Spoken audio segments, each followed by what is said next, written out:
We are good to go in 3, 2, 1. Stu, hey, how are you all doing? I hope you're well. It is officially summer break for the school system, and I know you're excited as things are starting to come back to being closer to normal. We're still several phases or several weeks away from that, but it seems like society is starting to make some small steps towards that. I'm very excited. Hey, this Sunday coming up, we're going to have live service again. The following Sunday, I'm actually speaking, and so please be praying for that as well, that the Spirit can just come in and captivate an audience. But today, I really wanted to just quickly kind of go through some boxes that I need to check off. And the first thing, I owe an enormous amount of gratitude and thank yous to a numerous group of people. Number one, Ethan and Juan. These guys from day one have been a tremendous amount of content and knowledge and willingness to help me maneuver through my first year of student ministry. Any idea that I've pitched to them or thoughts that I've shared with them, they've jumped on board and helped me create these things to bring them to life or to give it even more depth of content.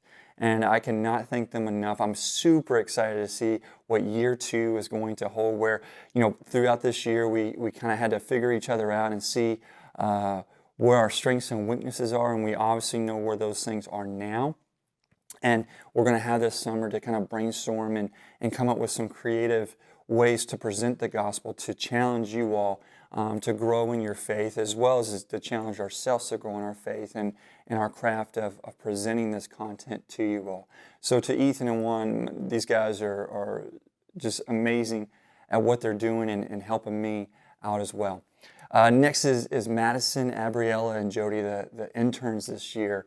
I don't know if they knew what they were getting into. I certainly didn't know what I was getting into. They were selected before I accepted this position, and so this entire year, it seems like it's been upside down for them with a lot of change and uncertainty, but all three of them came in just full force, were ready to share, and with me just maybe the expectations and what things were like in the past and what things could be for the future, and their insight and their investment into the ministry within the STU, but also within to me, how I could better myself constantly. Hey, how can I do a better job? Or this is what I want to present.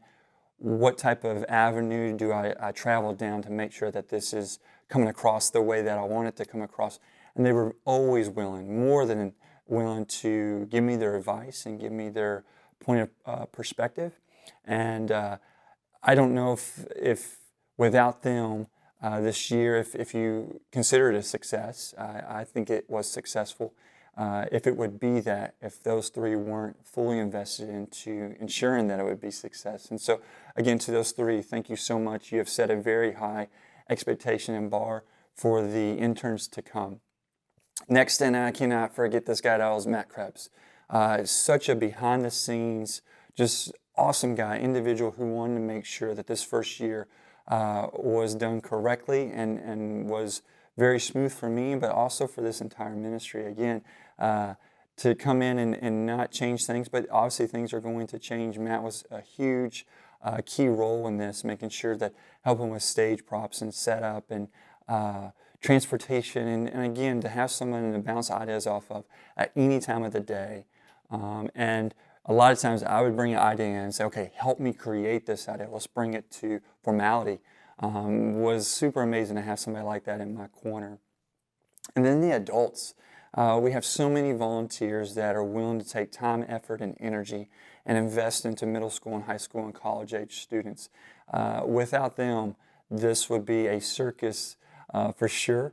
And they help control the structure chaos that is the ages of middle school, high school, and college. But then just the amount of love and support that they put in to one another as adults, but then also to the students, where at the end of the day, each student within the student knew that they had a group of individuals that they could fall back to, they could count on for guidance and input and investment each and every day. And I thank you so much for your willingness to put forth that time and effort and that love that these kids, and even myself, desperately needed each and every week as we gathered and then in smaller groups as well. I'm sure I'm missing people, and I apologize if I'm overlooking you. It's, again, from day one, this has never been about Bradley. This is not Bradley's ministry. This is our ministry as the STU, and as a group of believers that are coming together and being challenged. How can we have an impact? Last week, or the week before, I asked you if someone was watching you, if someone was observing your actions and your words, could they identify you as a believer, as a follower of Christ? And man, that's my prayer, that's my challenge as we move into this summer, and the schedule maybe changes. It's maybe not a normal summer, obviously, with the pandemic, but can people look at us as a whole, as a ministry, and say they are doing some amazing things for the gospel. They're doing some amazing things for the kingdom of Christ. Are we those examples in our words and our actions?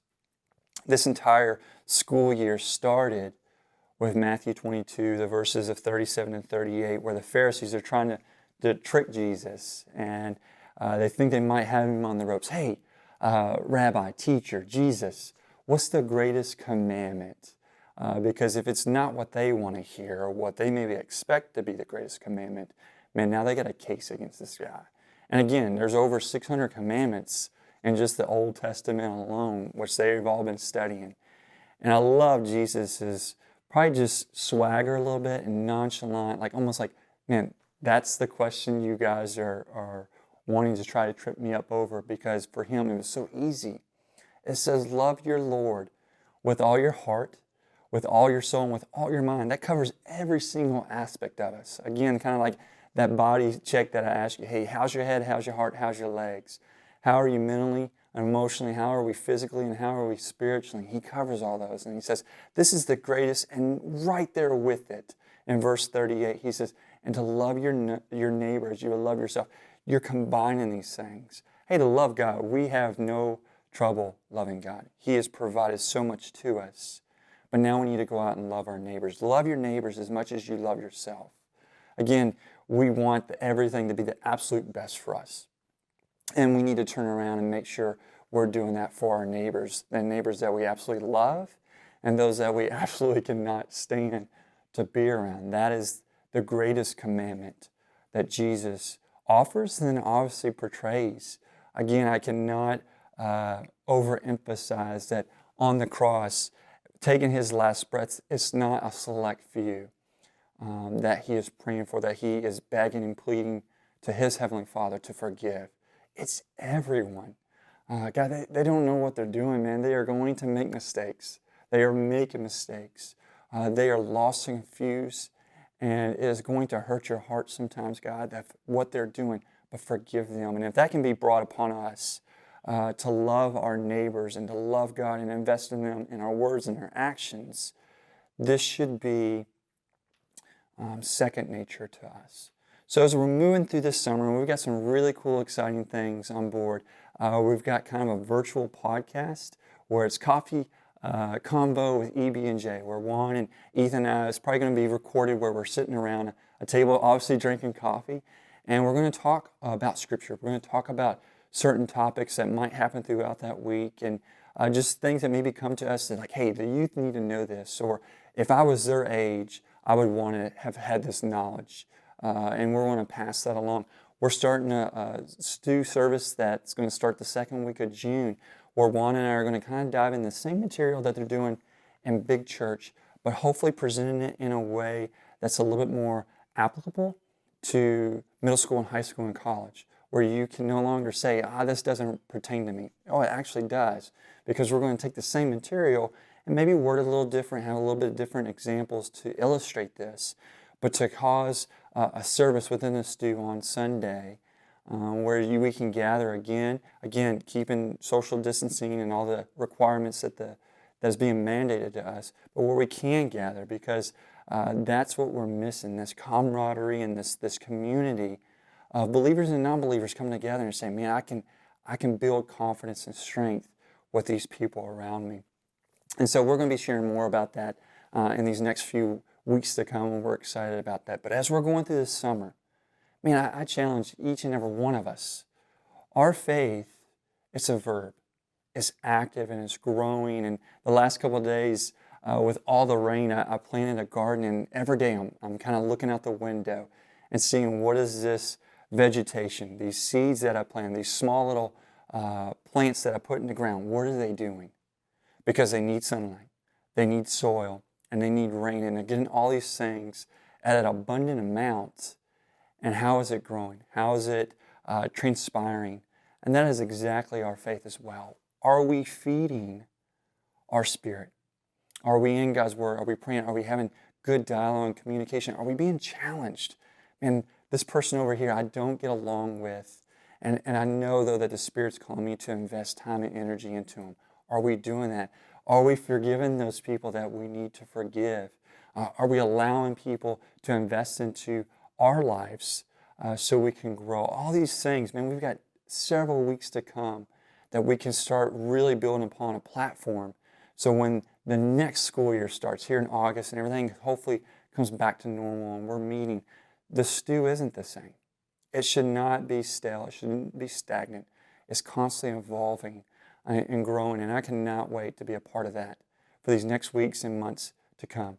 So until then, please stay connected with us. Please stay active and involved in your faith, and let us know how we can help, because we are ready and very, very excited for the things to come.